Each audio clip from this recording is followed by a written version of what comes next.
ಪ್ರಸ್ತುತ news and ವ್ಯೂಸ್ಗೆ ಸ್ವಾಗತ. ನಾನು ಬಶೀರ್ ರೆಡ್ಡಿ ನಡಕ. ಕಾನೂನು ರಚಿಸೋದು ಸರ್ಕಾರದ ಅಧಿಕಾರ ಆಗಿರ್ಬೋದು, ಆದರೆ ಸರ್ಕಾರ ರಚಿಸುವ ಕಾನೂನುಗಳನ್ನು ವಿರೋಧಿಸುವ ಹಕ್ಕು ಮತ್ತು ಅಧಿಕಾರ ಜನರಿಗೂ ಇದೆ. ಸರ್ಕಾರ ಮಾಡೋ ಕಾನೂನುಗಳು ಜನಸಮುದಾಯಗಳಿಗೆ ಅಪಾಯಕಾರಿಯಾಗಿದ್ದರೆ ಅದರ ವಿರುದ್ಧ ಹೋರಾಟ ನಡೆಸಿ ಆ ಕಾನೂನುಗಳನ್ನು ವಾಪಸ್ ಪಡೆಯುವಂತೆ ಮಾಡಬೇಕು. ಅದುವೇ ನಿಜವಾದ ಪ್ರಜಾಪ್ರಭುತ್ವ. ಅದಕ್ಕೆ ಸಂವಿಧಾನದ ಒಪ್ಪಿಗೆಯೂ ಇದೆ. ಸರ್ಕಾರ ರಚಿಸುವ ಕಾನೂನುಗಳು ಜನವಿರೋಧಿಯಾಗಿದ್ದರೆ ಅದರ ವಿರುದ್ಧ ಹೋರಾಡುವ ಹಕ್ಕು ಜನರಿಗೆ ಇದೆ. ಹಾಗೆ ಮುಸ್ಲಿಮರ ವಿಚಾರದಲ್ಲಿ ಸರ್ಕಾರ ರಚಿಸುವ ಕಾನೂನು ಮುಸ್ಲಿಂ ವಿರೋಧಿಯಾಗಿದ್ದರೆ ಅದನ್ನು ವಿರೋಧಿಸುವ, ಅದರ ವಿರುದ್ಧ ಹೋರಾಡುವ ಹಕ್ಕು, ಅವಕಾಶ ಮುಸ್ಲಿಮರಿಗೆ ಇದೆ. ಹಾಗೆ ಎಲ್ಲ ಜನಸಮುದಾಯಗಳ ಜನರಿಗೂ ಇದೆ.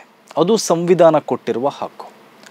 ಅಧಿಕಾರಸ್ಥರು ಅನ್ಯಾಯ ಮಾಡಿದರೆ ಜನಸಾಮಾನ್ಯರು ಆ ಅನ್ಯಾಯದ ವಿರುದ್ಧ ಹೋರಾಡಲೇಬೇಕು. ಸಂಸತ್ನಲ್ಲಿ ಶಾಸನ ಮಾಡುವವರು ಜನವಿರೋಧಿಯಾಗಿ ನಡೆದುಕೊಂಡ್ರೆ, ಅನ್ಯಾಯ ಮಾಡಿದರೆ, ಅನೀತಿ ತೋರಿಸಿದ್ರೆ, ಕರಾಳ ಕಾಯ್ದೆಗಳನ್ನು ಜಾರಿಗೆ ತಂದರೆ, ಜನಸಮುದಾಯಗಳ ಇಚ್ಛೆಗೆ ವಿರುದ್ಧವಾಗಿ ನಡೆದುಕೊಂಡ್ರೆ ಅದರ ವಿರುದ್ಧ ಜನರು ಬೀದಿ ಸಂಸತ್ನಲ್ಲಿ ಹೋರಾಟ ನಡೆಸಲೇಬೇಕಾಗತ್ತೆ. ಈಗ ಭಾರತದ ಮುಸ್ಲಿಮರಿಗೆ ಅಂತಹದೊಂದು ಬೀದಿ ಹೋರಾಟ ನಡೆಸಬೇಕಾದ ಅನಿವಾರ್ಯತೆ ಬಂದಿದೆ. ಇದು ಭಾರತದ ಮುಸ್ಲಿಮರು ಬೀದಿಗಿಳಿದು ಹೋರಾಡಬೇಕಾದ ಸಮಯ. ಪ್ರಜಾಸತ್ತಾತ್ಮಕ ರೀತಿಯಲ್ಲಿ ಸಂವಿಧಾನಾತ್ಮಕವಾಗಿಯೇ ಮುಸ್ಲಿಮರ ಆ ಹೋರಾಟ ನಡೆಯಬೇಕಾಗಿದೆ.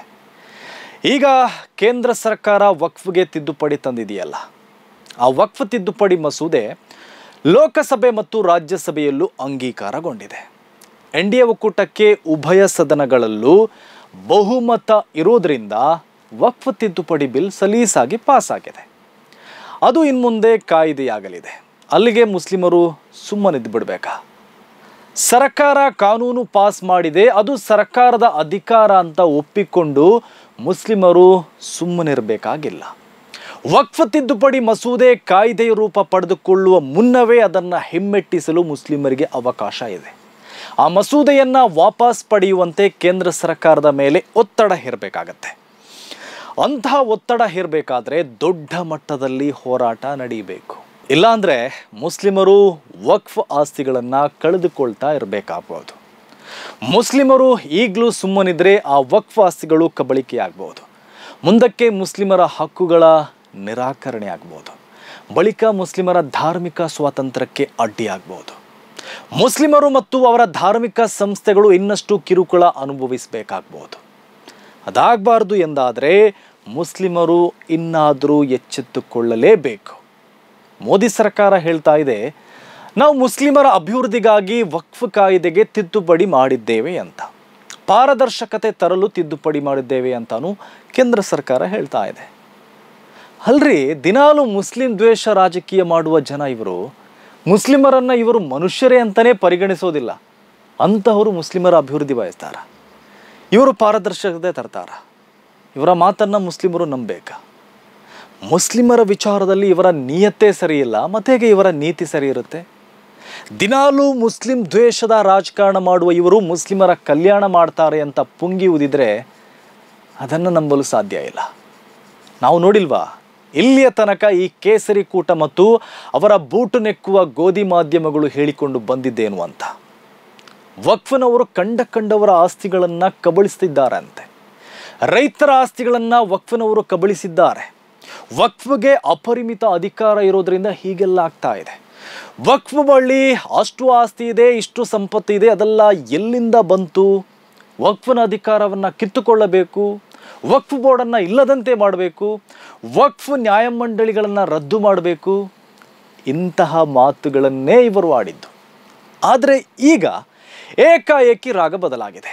ನಾವು ಮುಸ್ಲಿಮರ ಅಭ್ಯುದಯಕ್ಕಾಗಿ ತಿದ್ದುಪಡಿ ಮಾಡಿದ್ದೇವೆ ಅಂತಿದ್ದಾರೆ.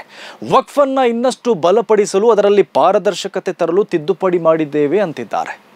ಇದು ಇವರು ಮುಸ್ಲಿಮರನ್ನು ದಾರಿ ತಪ್ಪಿಸಲು ಹೇಳ್ತಿರುವ ಮಾತುಗಳು. ಮುಸ್ಲಿಮರನ್ನು ಮಂಗ ಮಾಡುವ ಪ್ರಯತ್ನ ಅಷ್ಟೇ.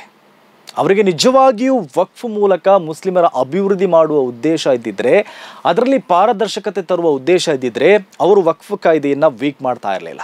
ಬದಲಾಗಿ ಇನ್ನಷ್ಟು ಸ್ಟ್ರಾಂಗ್ ಮಾಡ್ತಾ ಇದ್ರು. ಅವರಿಗೆ ಸದುದ್ದೇಶವೇ ಇದ್ದಿದ್ರೆ ವಕ್ಫ್ ಆಸ್ತಿಗಳನ್ನು ನಿರ್ಧರಿಸುವ ವಕ್ಫ್ ಮಂಡಳಿಗಳ ಅಧಿಕಾರವನ್ನು ರದ್ದು ಮಾಡ್ತಾ ಇರಲಿಲ್ಲ. ವಕ್ಫ್ ಆಸ್ತಿಗಳ ಮೇಲಿನ ವಕ್ಫ್ ಮಂಡಳಿ ಅಧಿಕಾರವನ್ನು ಸಂಪೂರ್ಣವಾಗಿ ಕಿತ್ತುಕೊಳ್ತಾ ಇರಲಿಲ್ಲ. ವಕ್ಫ್ಗಳ ಸರ್ವೆ ಅಧಿಕಾರವನ್ನು ಜಿಲ್ಲಾಧಿಕಾರಿಗಳಿಗೆ ನೀಡ್ತಾ ಇರಲಿಲ್ಲ. ವಕ್ಫ್ ಮಂಡಳಿಗಳಲ್ಲಿ ಮುಸ್ಲಿಮೇತರನ್ನು ಸೇರ್ಪಡೆ ಮಾಡ್ತಾ ಇರಲಿಲ್ಲ. ವಕ್ಫ್ನ ಬತ್ತಿಗಳನ್ನು ಕಡಿಮೆ ಮಾಡ್ತಾ ಇರಲಿಲ್ಲ. ಮೋದಿ ಸರ್ಕಾರ ಈ ತಿದ್ದುಪಡಿಯಲ್ಲಿ 1995ರ ವಕ್ಫ್ ಕಾಯ್ದೆ ಜಾರಿಗೆ ಬರುವುದಕ್ಕೆ ಮೊದಲು ಅಥವಾ ನಂತರ ವಕ್ಫ್ ಆಸ್ತಿ ಎಂದು ಗುರುತಿಸಲಾದ ಅಥವಾ ಘೋಷಿಸಲಾದ ಯಾವುದೇ ಸರ್ಕಾರಿ ಆಸ್ತಿಯನ್ನು ವಕ್ಫ್ ಆಸ್ತಿ ಎಂದು ಪರಿಗಣಿಸಲ್ಲ ಅಂತ ಹೇಳಿದೆ. ವಕ್ಫ್ ಮತ್ತು ಸರ್ಕಾರದ ನೌಕರರಾಗಿರುವ DC ಸರ್ವೆ ನಡೆಸಿ ಕ್ರಮ ಕೈಗೊಳ್ಳೋದಕ್ಕೂ ಅವಕಾಶ ಮಾಡಿಕೊಟ್ಟಿದೆ. ಅಂದರೆ ಇದರ ಹಿಂದೆ ವಕ್ಫ್ನ ಬಹುತೇಕ ಆಸ್ತಿಗಳನ್ನು ಕಬಳಿಸುವ ಹುನ್ನಾರ ಇದೆ ಅನ್ನೋದು ಮೇಲ್ನೋಟದಲ್ಲೇ ಗೊತ್ತಾಗತ್ತೆ. DC ಯಾರ್ರಿ? ಸರ್ಕಾರದ ನೌಕರ. ಸರ್ಕಾರಕ್ಕೆ ಹೇಗೆ ಬೇಕು ಹಾಗೆ ಕೆಲಸ ಮಾಡಿಕೊಡ್ತಾರೆ. ಅವರು DCಗೆ ಯಾಕೆ ಪವರ್ ಕೊಟ್ಟಿದ್ದಾರೆ ಅಂದರೆ ವಕ್ಫ್ ಆಸ್ತಿಗಳನ್ನು ನಿಯಂತ್ರಣ ಮಾಡುವ ಅವಕಾಶ ಅವರಿಗೆ ಸಿಗುತ್ತೆ. ಹಾಗೆ ಅವಕಾಶ ಸಿಕ್ಕರೆ ಈಗ ದೇಶವನ್ನೆಲ್ಲ ಮಾರ್ತಾ ಇದ್ದಾರಲ್ಲ, ಅದೇ ರೀತಿ ವಕ್ಫ್ ಆಸ್ತಿಗಳನ್ನು ಇವರು ಮಾರಾಟ ಮಾಡಬಹುದು. ಭೂಮಾಫಿಯಾಗಳಿಗೆ ದಾರಿ ಇರಬಹುದು. ಭವಿಷ್ಯದಲ್ಲಿ ಇದೇ ಆಗೋದು ನೋಡಿ. ಇಲ್ಲಿಯವರೆಗೆ ಸರ್ಕಾರಕ್ಕೆ ವಕ್ಫನ್ನು ನಿರ್ವಹಣೆ ಮಾಡುವ ಅಧಿಕಾರ ಇತ್ತು. ಆದರೆ ಈ ತಿದ್ದುಪಡಿ ಮೂಲಕ ಸರ್ಕಾರವೇ ನಿಯಂತ್ರಣ ಮಾಡಲು ಹೊಂಚು ಹಾಕಿದೆ. ಅದರ ಹಿಂದೆ ವಕ್ಫ್ ಆಸ್ತಿಗಳನ್ನು ಕಬಳಿಕೆ ಮಾಡುವ ದುರುದ್ದೇಶ ಇದ್ದಂತಿದೆ. ಈ ತಿದ್ದುಪಡಿ ಹೇಗಿದೆ ಅಂದರೆ ಸರ್ಕಾರಗಳಿಗೆ ಇನ್ನಷ್ಟು ವಕ್ಫ್ ಭೂಮಿಗಳನ್ನು ಕಬಳಿಸಲು ಅವಕಾಶ ಮಾಡಿಕೊಟ್ಟಿದೆ. ಈವರೆಗೆ ಸರ್ಕಾರವೇ ವಕ್ಫ್ ಆಸ್ತಿಗಳನ್ನು ಕಬಳಿಕೆ ಮಾಡ್ತಾ ಇತ್ತು. ಆದರೂ ಸರ್ಕಾರದ ವಿರುದ್ಧ ಫೈಟ್ ಮಾಡಲು ಅವಕಾಶ ಇತ್ತು. ಆದರೆ ಇನ್ಮುಂದೆ ವಕ್ಫ್ ಆಸ್ತಿಗಳು ಸರ್ಕಾರದ ಸಂಪೂರ್ಣ ನಿಯಂತ್ರಣಕ್ಕೆ ಒಳಪಡುವುದರಿಂದ ಸರ್ಕಾರ ಆಡಿದ್ದೇ ಆಟ ಆಗಲಿದೆ. ಅಲ್ಲದೆ ವಕ್ಫ್ ಭೂಮಿಗಳನ್ನು ಕಬಳಿಸಲು ಹೊಂಚು ಹಾಕಿರುವ ಭೂಮಾಫಿಯಾಗಳಿಗೆ ಮೋದಿ ಸರ್ಕಾರ ಲೈಸೆನ್ಸ್ ಕೊಟ್ಟಂತಿದೆ. ಹೀಗಾಗಿ ಈ ದೇಶದಲ್ಲಿ ಬಾಣಲೆಯಲ್ಲಿದ್ದ ವಕ್ಫನ್ನು ಮೋದಿ ಸರ್ಕಾರ ಎತ್ತಿ ಬೆಂಕಿಗೆ ಹಾಕಿದೆ.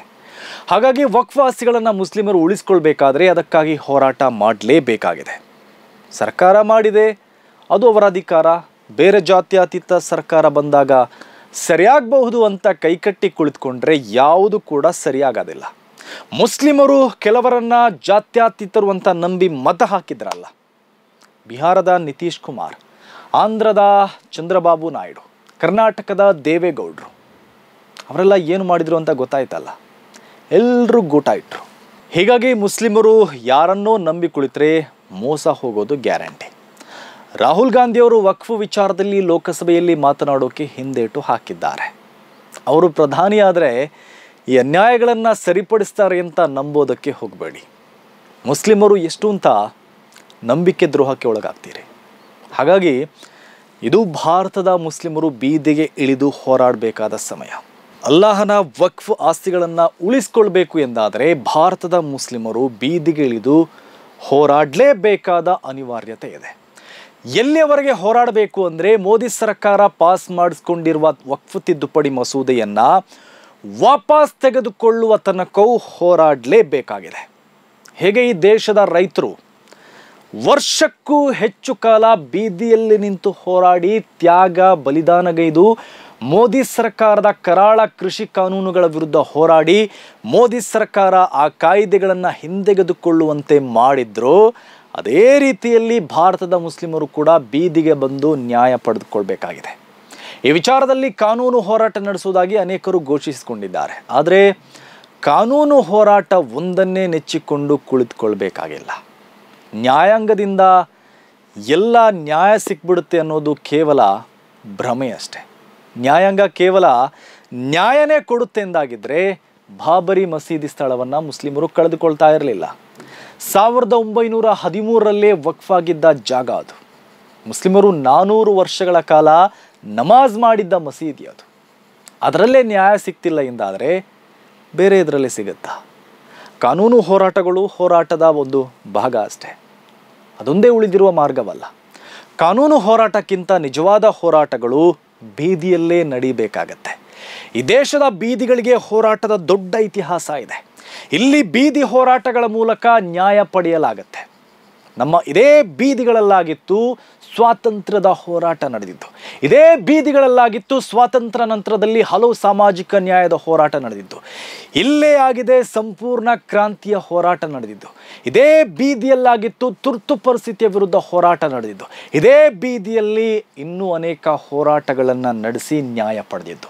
ಹಾಗಾಗಿ ವಕ್ಫ್ ವಿಚಾರದಲ್ಲೂ ನ್ಯಾಯ ಪಡೆಯಬೇಕಾದ್ರೆ ಅದೇ ಬೀದಿಗಳಲ್ಲಿ ಹೋರಾಟ ನಡೀಬೇಕಾಗತ್ತೆ. ಹಾಗೆ ಈ ದೇಶದ ಮುಸ್ಲಿಮರು ಇನ್ನಾದರೂ ರಾಜಕೀಯವಾಗಿ ಜಾಗೃತರಾಗಬೇಕು. ಡೋಂಗಿ ಜಾತ್ಯತೀತರನ್ನು, ಡೋಂಗಿ ಸಮಾಜವಾದಿಗಳನ್ನು, ಡೋಂಗಿ ಮಣ್ಣಿನ ಮಕ್ಕಳಿಗೆ ವೋಟ್ ಹಾಕುವ ಮುನ್ನ ಯೋಚನೆ ಮಾಡಬೇಕು. BJP ಜೊತೆ ಸಂಘದಲ್ಲಿದ್ದರೂ ನಾವು ಮುಸ್ಲಿಮರನ್ನು ಬಿಟ್ಟು ಕೊಡುವುದಿಲ್ಲ ಎಂದು ಮುಸ್ಲಿಮರ ಮತ ಬಾಚಿಕೊಂಡಿದ್ದ ಬಿಹಾರದ ನಿತೀಶ್ ಕುಮಾರ್ ಮತ್ತು ಆಂಧ್ರದ ಚಂದ್ರಬಾಬು ನಾಯ್ಡು ಮುಸ್ಲಿಮರಿಗೆ ಕೈಕೊಟ್ಟು ವಕ್ಫ್ ತಿದ್ದುಪಡಿಯನ್ನು ಬೆಂಬಲಿಸಿದ್ದಾರೆ. ಮುಂದಿನ ಜನ್ಮದಲ್ಲೂ ಮುಸ್ಲಿಮನಾಗಿ ಹುಟ್ಟುತ್ತೇನೆ ಎಂದಿದ್ದ ದೇವೇಗೌಡರು ವಕ್ಫ್ ತಿದ್ದುಪಡಿಯನ್ನು ಬೆಂಬಲಿಸಿದ್ದಾರೆ. ಸಮಾಜವಾದಿ ನಿತೀಶ್ ಕುಮಾರ್ ಮುಸ್ಲಿಮರಿಗೆ ದ್ರೋಹ ಮಾಡಿದರು. ಮುಸ್ಲಿಮರನ್ನು ರಕ್ಷಣೆ ಮಾಡ್ತೇನೆ ಎಂದು ಮತಯಾಚಿಸಿ ಅಧಿಕಾರ ಪಡೆದ ಚಂದ್ರಬಾಬು ನಾಯ್ಡು ಕೂಡ ಮುಸ್ಲಿಮರಿಗೆ ದೋಖಾ ಮಾಡಿದರು.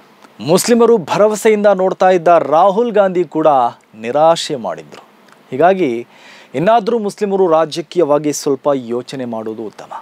ಮುಸ್ಲಿಮರು ಯಾರನ್ನ ನಂಬಿದ್ರೋ ಅವರೇ ದ್ರೋಹ ಮಾಡ್ತಿದ್ದಾರೆ ಅಂದರೆ ಮುಸ್ಲಿಮರು ಕೂಡ ಅವರಿಗೆ ರಾಜಕೀಯವಾಗಿ ಸರಿಯಾದ ಪಾಠ ಕಲಿಸಲೇಬೇಕು. ಹಾಗೆ ಮಾಡಿದರೆ ಈ ವಕ್ಫ್ ವಿಚಾರದಲ್ಲಿ ದೋಖಾ ಮಾಡಿದವರೆಲ್ಲರೂ ಪಶ್ಚಾತ್ತಾಪ ಪಡುವ ದಿನ ಬಂದೇ ಬರುತ್ತೆ. ಇದು ಇವತ್ತಿನ ಪ್ರಸ್ತುತ ನ್ಯೂಸ್ ಆ್ಯಂಡ್ ವ್ಯೂಸ್. ಸುದ್ದಿಗಳ ವಸ್ತುನಿಷ್ಠ ವಿಶ್ಲೇಷಣೆಗಾಗಿ ನೋಡ್ತಾ ಇರಿ ಪ್ರಸ್ತುತ ನ್ಯೂಸ್.